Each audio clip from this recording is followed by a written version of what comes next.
This news is funded by viewers like you. Please support our work at democracynow.org/give. Tens of thousands of displaced Palestinians are fleeing Rafah as Israeli airstrikes and shelling hammer the eastern part of the city. Fuel, food, medicine and other supplies have been cut off following Israel's seizure and closure of the Rafah border crossing with Egypt. The main hospital in the area has also been shut down. The World Food Programme cannot reach its food warehouse near the Rafah crossing, and aid groups are warning they have only a few days of fuel remaining before humanitarian operations and all hospitals in Gaza begin to shut down. Since Monday, the UN estimates some 80,000 Palestinians have been displaced from Rafah, where over 1.4 million people have sought refuge. Families uprooted multiple times over the past 7 months have nowhere to go. Tent camps in some parts of Rafah have now vanished, springing up again further north along main roads in Deir al-Balah and Khan Yunis. Over the past 24 hours, more than 60 Palestinians were killed across Gaza, many of them in Rafah. The death toll in Gaza over the past 7 months is nearly 35,000, with more than 78,500 wounded. For more, we go to Rafah, where we're joined by Dorotea Gucciardo.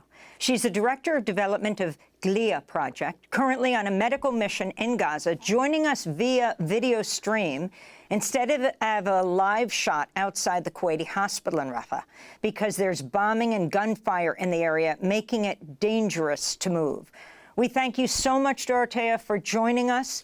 Can you explain what's happening in Rafah right now? I think there is the misconception that unless a full-scale ground invasion happens, there's very little going on. But over the last, 24 hours, about 60 people in Gaza have died, overwhelmingly in Rafah. Hi, Amy. Thank you for having me. I'm sorry you cut out just a little bit there. The internet here is not so good. The situation on the ground is dire. Everyone here is quite afraid. To say that there's not an incursion in Rafah right now is patently false. Throughout this entire day, I have heard bombs, explosions, I have heard heavy machine gun fire, and it seems to be creeping closer and closer to where we are in central Rafah. And Dorotea, if you could describe what the situation is in hospitals. You were earlier this week in the last maternity hospital in Gaza, Emirati hospital. What did you see? If you could describe the situation, the health situation for people in Rafah. Yeah, the situation in the hospitals is tense. People are really anxious. Patients are worried about where they're going to be able to access healthcare, because as the incursion becomes closer and the threat of the Israeli army approaching the hospitals becomes more real, patients are afraid to go to the hospitals. Doctors themselves are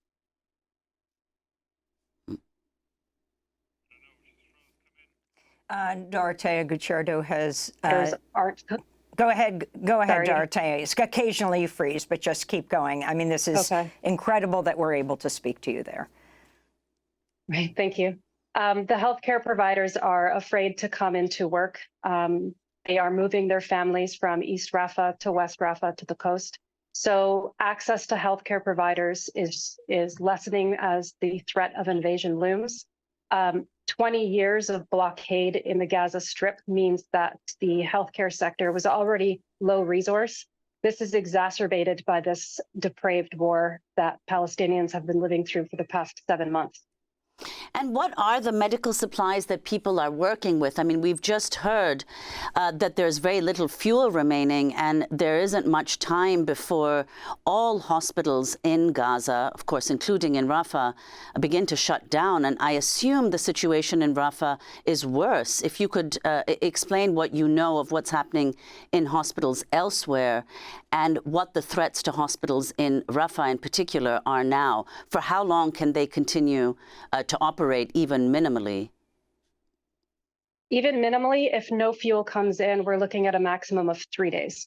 3 days of fuel to supply these hospitals to maintain any level of healthcare. The situation is beyond dire.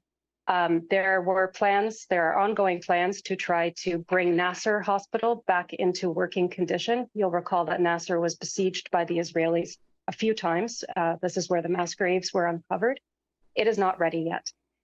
So if we take a look at the NICU in particular, it has 5 incubators, and it has no staff. There's no capacity to bring any children that are in the hospital in Emirati, in Rafah, to Nasser for any kind of care. It's just not functional yet. So it's devastating. So you're talking about fuel. There's also, of course, medical equipment, food that's not getting in. And what about workers, healthcare workers? We've interviewed so many doctors who've gone into Gaza to help. If the border area is closed with the Israeli military moving in and seizing control of the Gaza side of the Gaza side of the Rafah border. So we had been entering through the Rafah border since early January, all of the medical teams that were coming in to work in the hospitals. Those delegations brought with them medical supplies, medicine, equipment, anything that they would need to perform their duties, anything that we could do to plug the holes in the sinking ship. It was the most reliable way to get anything inside of Gaza, and that has been completely cut off. No humanitarian workers can come in. No additional aid is coming in. And in fact, no humanitarian workers can go out. And that's also problematic because people are burning out and we need to be able to replenish our support. And Dorotea, as we mentioned earlier, you were to join us outside the Kuwaiti hospital where we had an AP live shot set up, but you weren't able to get there because of bombing and gunfire. What's the situation outside other hospitals? And is Kuwaiti hospital functioning at all? And if so, at what level? How are people able to, medical personnel, able to get in and out if that's the situation, if it's so risky and dangerous in that area? So you did cut out just a little bit, but I'm assuming you're asking how we're moving when the situation is so volatile. We are moving on an emergent need basis. So the hospitals absolutely require assistance in terms of staffing. We've made the decision to continue staffing these hospitals that we have been working with because our presence there gives them some measure of encouragement and some measure of hope. And so we're continuing to supply whatever services we can, while at the same time monitoring the situation. So we're literally taking it hour by hour. And is it at all possible now, Dorotea, for wounded patients to go anywhere, wounded patients in Rafah to go anywhere for better, I suppose, a medical treatment? Their only options are to go up toward Khan Yunis, where Nasser Hospital, European Hospital and Al-Aqsa Hospital are located. These are understaffed, overwhelmed. Nasser is non-functional. And let's not forget the patients that are requiring life-saving surgeries that would require them to be evacuated out of Gaza. They cannot leave. 2 days ago, I watched a baby die that had swelling around its brain. It required a particular kind of surgery that simply could not be done here in Gaza. And the request couldn't be fulfilled because the Israelis have taken the Rafah crossing. And what about the stream of humanity? Palestinians who are being told they have to leave areas of Rafah right now.